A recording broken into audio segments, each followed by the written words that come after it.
Simple, neat and wrong.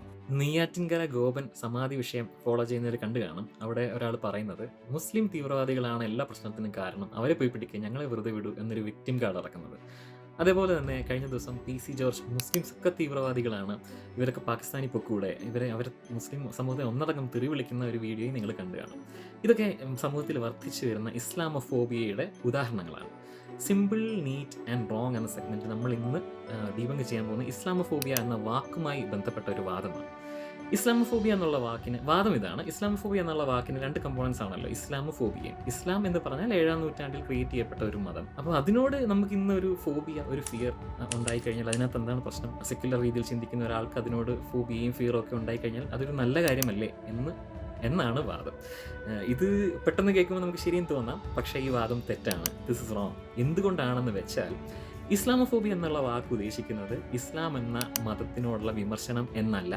ഇസ്ലാം എന്ന മതം വിശ്വസിക്കുന്ന മുസ്ലിംസ് ആയ വ്യക്തികളോടുള്ള വിദ്വേഷവും വെറുപ്പും അവർക്കെതിരെയുള്ള ആക്രമണങ്ങളെ സൂചിപ്പിക്കാനാണ് ഇസ്ലാമോഫോബിയ എന്ന വാക്ക് ഉപയോഗിക്കുന്നത്. ഇതിൻ്റെ ഡെഫിനിഷൻ യുണൈറ്റഡ് നേഷൻസിൻ്റെ തന്നെ വെബ് പേജിൽ വളരെ വ്യക്തമായി കൊടുത്തിട്ടുണ്ട്: fear, prejudice or hatred against Muslims. Muslims എന്ന് പറയുമ്പോൾ ഇസ്ലാം എന്ന മതം ഫോളോ ചെയ്യുന്ന ആൾക്കാരെന്ന് എനിക്ക് എടുത്ത് പറയുന്നുണ്ട്.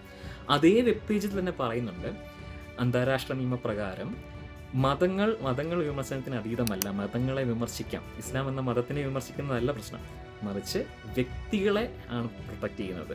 ഇസ്ലാമോഫോബിയ എന്നുള്ള വാക്ക് ഉപയോഗിക്കുന്ന വ്യക്തികൾക്കെതിരെയുള്ള ആക്രമണങ്ങളെയും അധിക്ഷേപങ്ങളെയും വർഗീയതയും സൂചിപ്പിക്കാൻ വേണ്ടിയാണ്.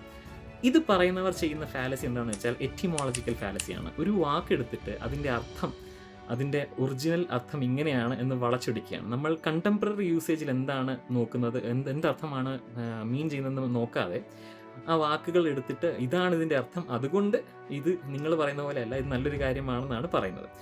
അങ്ങനെയാണെങ്കിൽ നമുക്കൊരു ചോദ്യം ചോദിക്കാം ഇവരോട്: ആൻറ്റി സെമറ്റിസം എന്നുള്ള വാക്കിൻ്റെ ഒറിജിൻ നോക്കുകയാണെങ്കിൽ മിഡിൽ ഈസ്റ്റേൺ വിഭാഗത്തിലുള്ള ചില ഒരു ഗ്രൂപ്പ് ഓഫ് ലാംഗ്വേജസിനെ സൂചിപ്പിക്കാൻ വേണ്ടിയാണ് ആദ്യം സെമറ്റിക് എന്നുള്ള വാക്ക് ഉപയോഗിച്ചത്. നമ്മൾ കേരളത്തിൽ സെമറ്റിക് മതങ്ങൾ എന്നൊക്കെ പറയുമ്പോൾ നമ്മൾ ഉദ്ദേശിക്കുന്ന ക്രിസ്ത്യൻ, ജൂത, മുസ്ലിം മതം, ഇസ്ലാം മതത്തിനെയാണ് സെമറ്റിക് മതങ്ങൾ എന്ന് പറയുന്നത്. അപ്പം നാസികളുടെ ആൻറ്റി സെമറ്റിസം എന്ന് പറഞ്ഞാൽ ഇതെന്തോ ലാംഗ്വേജസിനോടുള്ള അവരുടെ വെറുപ്പാണെന്ന് ആരെങ്കിലും പറയുമോ? അല്ലെങ്കിൽ മുസ്ലിംസിനോടും ക്രിസ്ത്യൻസിനോടും ഉള്ള അവരുടെ വെറുപ്പാണ് ആൻറ്റി സെമറ്റിസം നാസികളുടെ എന്ന് ആരെങ്കിലും പറഞ്ഞാൽ അത് എത്രത്തോളം അപഹാസ്യമാണ്.